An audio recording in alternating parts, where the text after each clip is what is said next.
there really weren't that many good first and third person shooters that released on the PlayStation Vita. I mean, sure, we got games such as Killzone Mercenary, Unit 13, and Uncharted Golden Abyss, but those are all games that most Vita owners have played at least one point in their lives. So, when I discovered a third person shooter franchise exclusive to the PS Vita called Bullet Girls, I immediately went to check it out.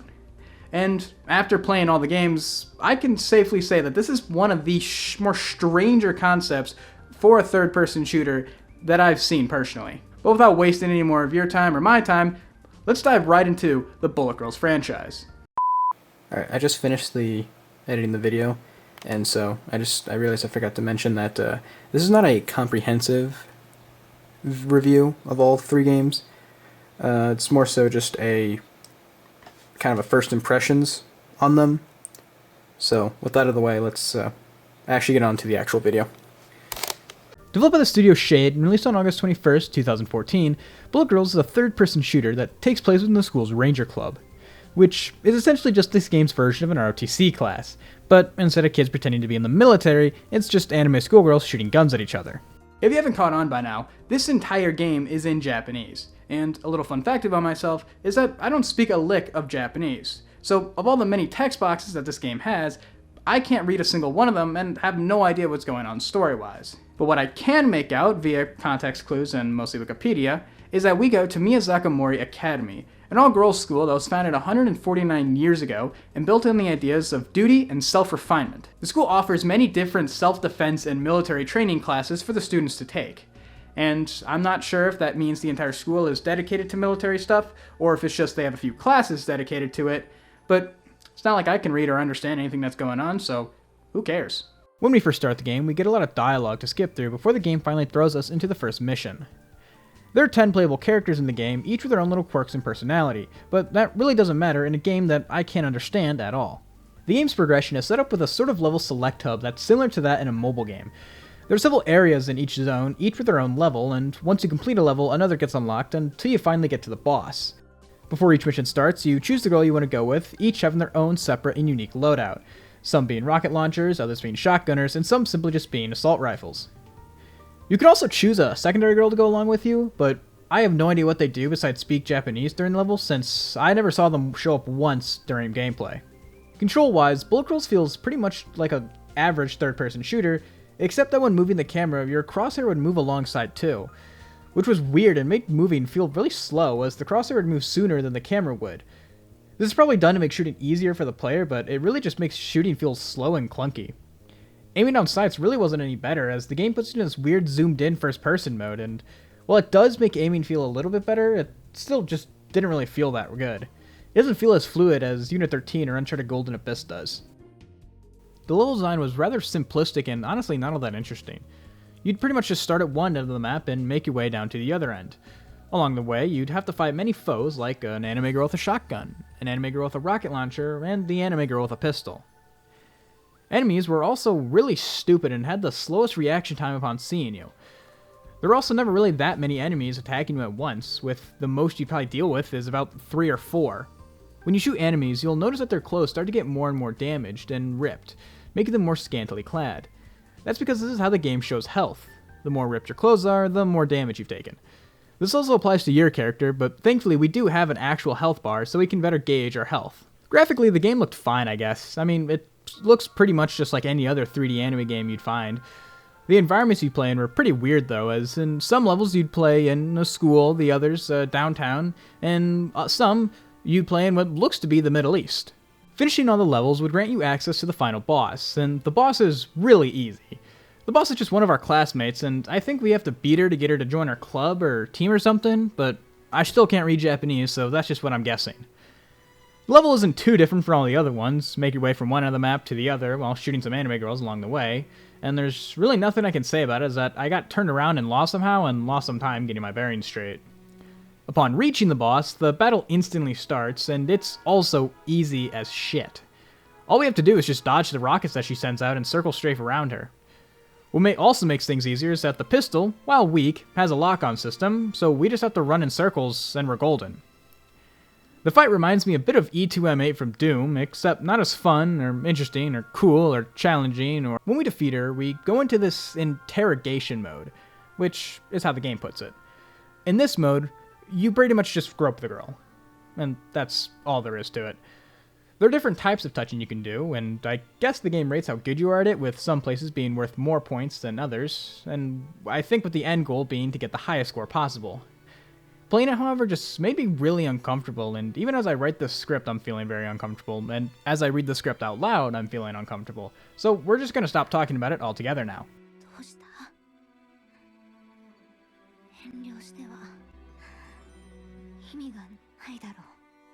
After this, I didn't really play that much longer.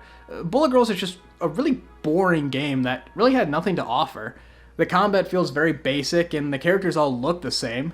And I feel like if I could read and understand Japanese, I probably wouldn't care for the story that much. Surprisingly, however, though, Bullet Girls actually did review quite well amongst critics and gamers, receiving mostly favorable scores and selling over 29,000 physical copies amongst its first week on store shelves, beating out Diablo 3, but getting beaten by Yokai Watch 2 and The Last of Us Part 2.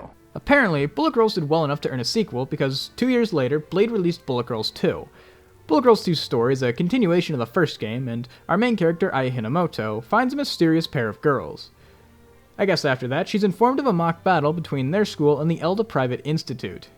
That's really all I could gather from reading various articles from around the time of the game's release, and once again, the game is still all in Japanese, so I'm even less informed on what the hell is going on from the first game.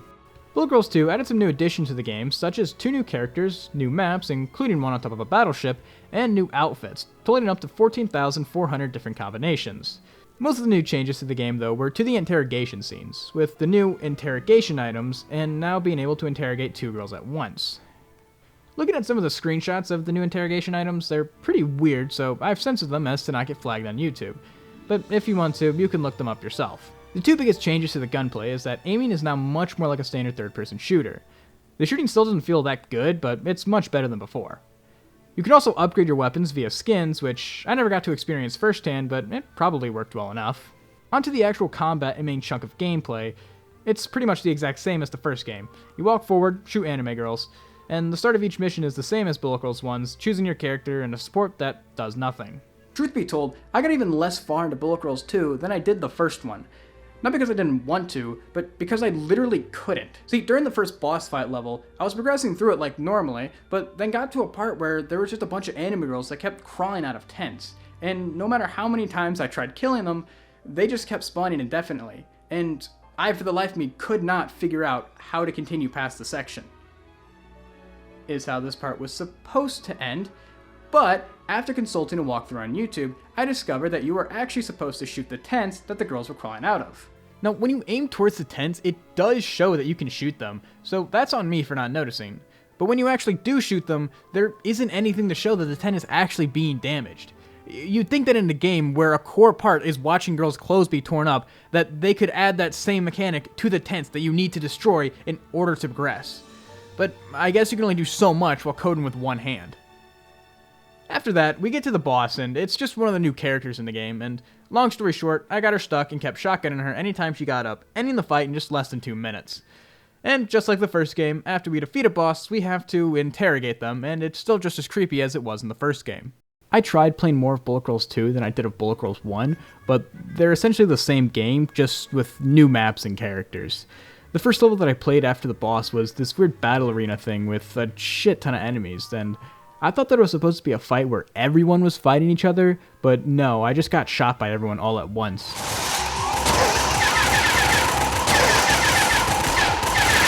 I think the goal of the level was either to kill everyone or destroy these generator things, as you could shoot them, but once again, there was nothing letting me know how much damage I'd done to them, or how many enemies I had left to kill.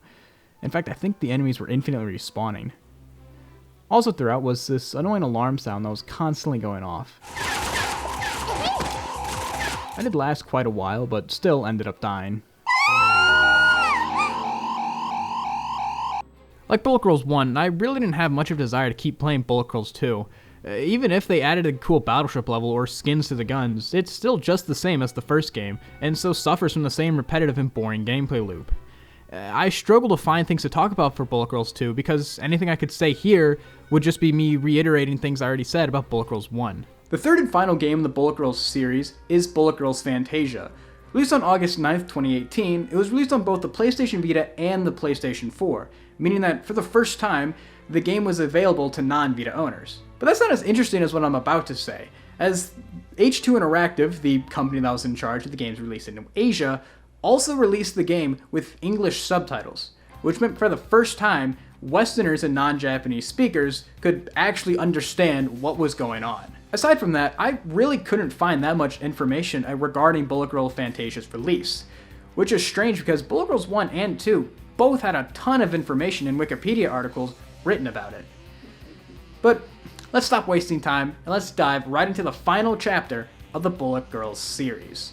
Bullet Girls Fantasia opens up on some cave painting talking about how a dragon terrorized the lands of Midgard, and that the dragon was sealed away by an elf and her companions.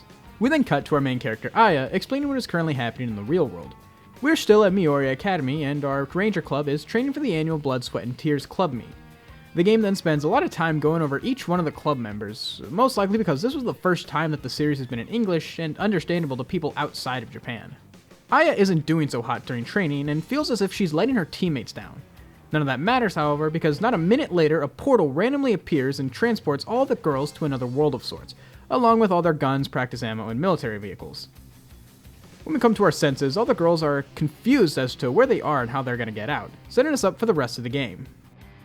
To be honest, after the intro, I sort of checked out on the story. I mean, I tried to pay attention, but like the previous games, the story is all told in a visual novel style, and in my opinion, that is probably the most boring thing in the entire world. Just reading pages upon pages of text while two static anime girls look at each other and occasionally move when something happens. And it's not like these parts are few and far between. They occur after every single level in this game and go on for way too long for a third-person shooter. Speaking of long and boring, Bullet Girl Fantasia's combat is probably the worst out of the three. The beginning of each level is the same as the first two games where we choose our character and a buddy. We have a lot of customization in terms of weapon loadout and outfits, and are able to add upgrades to us and our guns to make combat easier. Aiming is not like a standard third-person shooter, instead of the weird third/first-person hybrid the first games were. It only took Blade 3 games and 4 years to figure that out. It's not all positive, however. The camera's base sensitivity was really low for some reason, making looking around take forever. I'd actually take it up to the max for it to feel normal. For once, the buddy that we chose at the start now actually joins us for battle and helps fights alongside us. They're not the smartest or the most helpful, but it's still better than nothing, I guess. Now, that's the end for all the positives for the game's combat that I could find. Now, on to what's wrong. First off, Bullet Girls Fantasia's levels are probably the most bland-looking things in the entire world. Now, Bullet Girls 1 and 2 aren't exactly winning any awards anytime soon, but what's different is that the levels here, while, yes, still basically the same thing layout-wise, fit with the anime art style. The girls don't look out of place here. Whereas in Fantasia, it seems like the developers just got some pre-made fantasy world level pack and just called it a day. Enemies also ended up suffering the same fate, where in the old games we were fighting other anime girls who, while not the brightest, could still occasionally put up a good fight. However, in Fantasia, those same anime girls are instead replaced with orcs and slimes. There are more enemy types, but these two are pretty much the main ones you'll see. The actual combat is a joke, as the enemies do not put up any real sort of threat or challenge whatsoever. In the first two games, enemies took like 5 or 6 shots before going down. In Fantasia, they only take 1 or 2, allowing you to clear entire hordes in seconds. Every level basically goes like this. We walk, a horde of enemies appear, kill them, more appear, and we kill them. Once the game thinks we've killed enough, we're allowed to progress forward in the game, only to be stopped and have to do the whole thing over and over again. Rinse and repeat 4 or 5 times and then the level ends. When I say that every level is like this, I mean every level. Also, remember when I said that we can apply upgrades to our characters and guns? Well, forget about that because the game is so easy that you never actually need them. In fact, each character has their own special takedown attack that I never mentioned because while playing the game, I never once used it. The only time the game's combat isn't boring is when we fight a boss. Throughout the story, we come across the inhabitants of Midgard, and for them to join our group and help us, we have to defeat them. It's the same setup as the first 2 games, but now it's elves instead of schoolgirls. They aren't that hard to beat. Most of the time, just a few shells from the shotgun is enough to take them down, but they actually do try to attack us, unlike every other enemy. And again, when we defeat them, we have to interrogate them. Moving on. The problems don't just stop with the boring level design and combat. Let's go back to our character select screen. While the game gives us multiple girls to choose from, with more being added as we continue playing, there's no reason to choose one over another. The girls act the same and can all use each other's weapons and don't seem to have any other advantage or disadvantage in any particular setting, or at least not that I could tell. Really, the only reason you'd want to choose a different character is when the game forces you to at points. Hell, I didn't even bother with any of the new characters because I had no reason to. While recording footage for this video, I found myself constantly getting more bored every time I turned the game on. Every chapter that started, the only thing I could think about was waiting for it to be over and waiting for the game to end. When I stopped recording and finally was done with the game, I looked it up. I was only about halfway through. And I'm sorry, but I'm not going to subject myself to 12 hours of the most boring gameplay known to mankind for this YouTube channel. Originally, I had thought that maybe I hadn't played enough of Bullet Girls 1 and 2, and that the reason the games were so easy were simply because I just didn't play enough of them. And the fact that they were just, those first few levels were just there to ease the player into the mechanics, into the gameplay, into everything. But after playing Bullet Girls Fantasia, I realized that's not the case. That's all this game has to offer. It's pretty much just the first chapter, Bullet Girls 1, just stretched over 3 years, dressed up maybe a little differently each time. There's no increase in difficulty or challenge or anything. Now, I get it. This game is not made to be the next Killzone, the next Unit 13, the next anything good. It's supposedly overly campy, overly sexualized, and overly easy because that's what the people who are buying this game want it for. They just want it for the sexual nature and the ease of gameplay. But that doesn't mean they couldn't try just a little bit harder in making the game actually fun to play and not a giant boring slog to get through.